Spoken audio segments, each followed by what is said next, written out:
Magandang araw mga kaibigan, mga ka-senior at lahat ng nanonood ngayon. Welcome muli dito sa ating channel na laging naghahatid ng balitang may saysay at totoong makakatulong para sa ating mga mahal na lolo at lola. Ngayon ay may napakalaking balita akong dala para sa inyo. Isa itong balitang tiyak na magbibigay saya, pag-asa at ginhawa sa bawat senior citizen at sa kanilang pamilya. Kumpirmado ng mga kaibigan, may bagong pensyon para sa lahat ng senior citizens at magsisimula na ito mula Oktubre, Nobyembre hanggang Disyembre at 25. Oo, tama ang inyong narinig. Ito ay hindi tismis o haka-haka kundi isang totoong programa na sinimulan upang siguraduhin na ang ating mga nakatatanda ay hindi mapapabayaan at hindi mapapabayaan sa kanilang pagtanda. Kung iisipin natin napakarami, na ring taon nang lumipas na ang mga senior citizens ay naghihintay ng ganitong uri ng programa. Maraming beses na silang nangarap na sana ay magkaroon ng mas maayos at pantay na sistema ng pensyon para sa lahat. Marami sa kanila ang patuloy na nagsusumikap kahit na sila'y dapat nagpapahinga na. Marami rin ang umaasa na lamang sa kanilang mga anak, apo o kamag-anak para sa kanilang pangaraw-araw na pangangailangan. Sa bawat kwento ng sakripisyo at pagtitiis, sa bawat kwento ng pag-asa na kahit papaano'y may darating na tulong, ngayon ay natupad na rin. Ito na ang sagot sa kanilang matagal ng panalangin. Simula Oktubre Dufi, unti-unti nang ipapatupad ang bagong pensyon para sa lahat ng seniors. Ang magandang balita pa dito ay hindi na ito limitado o para lamang sa piling grupo. Kung noon ay may mga requirements at maraming senior na hindi nasasakop ng benepisyo, ngayon ay mas pinalawak ang coverage. Ang ibig sabihin nito ay bawat senior citizen saan mang sulok ng bansa, nakatira ay may karapatan at pagkakataon na tumanggap ng pensyon. Sa NUI ay madadagdagan pa ang makikinabang at sa Disyembre, full implementation na ito. Bago matapos ang taon, ay tiyak na lahat ng seniors ay makatatanggap ng kanilang karampatang pensyon. Isang tunay na pamasko at regalo mula sa pamahalaan. Isipin natin ang malaking epekto nito sa mga nakatatanda. Maraming lolo at lola ang hindi na makakaramdam ng matinding pangamba kung saan sila kukuha ng pambayad sa kuryente o pambili ng gamot. Hindi na nila kailangang mahirapang humingi ng dagdag sa kanilang mga anak na meron ding sariling gastusin. Ang bagong pensyon ay magsisilbing sandalan upang magkaroon sila ng dignidad at ginhawa sa kanilang pagtanda. Hindi na lamang ito simpleng tulong pinansyal, kundi simbolo ng pagkilala sa kanilang kontribusyon at sakripisyo sa lipunan.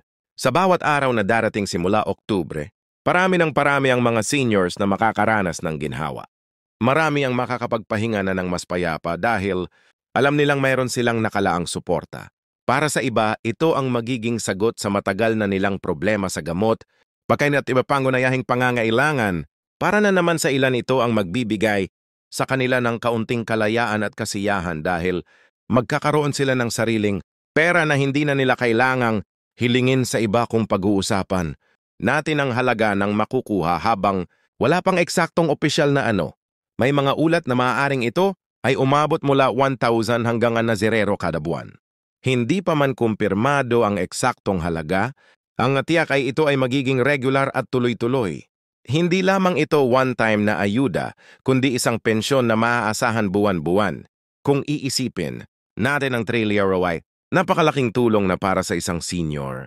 Maaari itong gamitin pambili ng bigas, ulam, gatas, gamot o pambayad sa kuryente.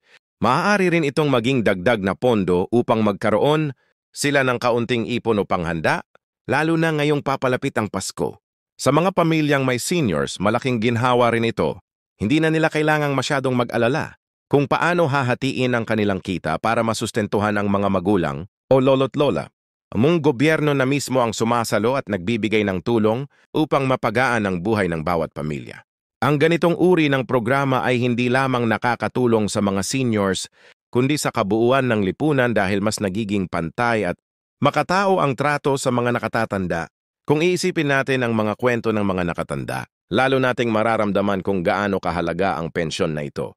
Si Lola Maria na si 22 taong gulang na araw-araw ay nakaupo lamang sa kanilang bahay habang umaasa sa maliit na kita ng kanyang anak na tricycle driver ay makakahinga na nang maluwag dahil may sarili na siyang pambili ng gamot. Si Lolo Pedro naman na dating nagtitinda ng gulay sa palengke ngunit napilitan ng tumigil dahil sa sakit at katandaan ay makakaramdam ng ginhawa dahil mayroon na siyang panggastos sa pagkain at gamot nang hindi na kailangang mag-alala.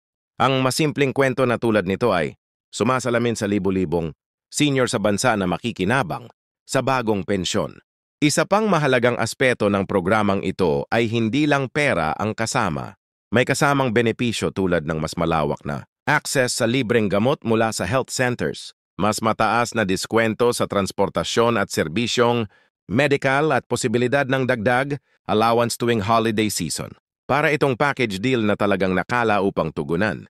Hindi lamang ang pangangailangan sa pera kundi pati ang kalusugan at kaligtasan ng ating mga nakatatanda. Ang kagandahan pa rito ay kumpirmado na ito at may pondo na nakalaan. Hindi na ito usap-usapan lamang o pangako na baka hindi matupad. Yung mga ahensya ng gobyerno na responsable para sa senior citizens ay nagpahayag na handa na sila sa implementasyon. Ito ginagawa na ang mga hakbang upang masiguro na maayos at mabilis na maipamahagi ang pensyon. Kaya naman sa mga nanonood ngayon, huwag na huwag kayong magduda. Ito ay isang konkretong programa na siguradong darating at siguradong mararamdaman ng bawat senior citizen. Kaya't ngayong papalapit ang Oktubre, maging alerto at siguraduhin na ang inyong mga lolo't, lola o maging kayo mismo kung senior na ay nakarehistro at may tamang dokumento. Siguraduhin na may senior citizen ID at mga kinakailangang papeles upang walang maging aberya sa pagtanggap ng pensyon. Ito na ang pagkakataon para mas sigurong hindi mahuhuli at hindi mapag-iiwanan sa biyayang darating. Mga kaibigan, isipin nyo na lang kung gaano kagandang regalo ito sa darating na Pasko habang ang iba ay naghahanda ng Noche Buena. Ang ating mga senior ay may dagdag pondo upang makapaghanda rin. Hindi lamang ito magiging simpleng selebrasyon, kundi isang tunay na makabuluhang kapaskuhan dahil ramdam nila ang malasakit at pagkalinga ng gobyerno at ng buong bansa. Kaya't mga ka-senior, mga anak, apo at pamilya, ipakalat natin ang balitang ito. Huwag nating hayaang may lolo o lola na hindi nakakaalam ng bagong pensyon. Sabihin natin sa kanila na huwag na mag-alala dahil may darating na biyayang nakala para sa kanila. Ang bagong pensyon na ito ay hindi lamang dagdag na pera. Ito ay simbolo ng pag-asa at dignidad para sa bawat nakatatanda. Mga kaibigan, ito na ang balitang pinakahihintay natin. Bagong pensyon para sa lahat ng senior citizens. Magsisimula na mula Oktubre, Nobyembre hanggang Disyembre. Took off for isang tulong na magbibigay ng kaginhawa, seguridad, dan pag-asa sa bawat tahanan.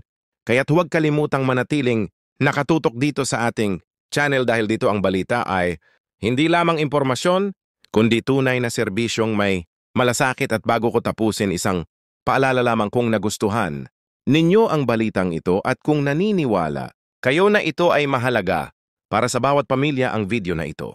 I-share sa inyong mga kakilala lalo na sa mga may senior sa kanilang tahanan at mag-subscribe sa ating channel upang hindi ninyo ma-miss ang mga susunod pang updates.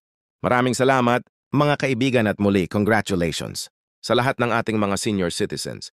Ang inyong bagong pensyon darating na at tiyak na magdadala ng tunay na pagbabago sa inyong buhay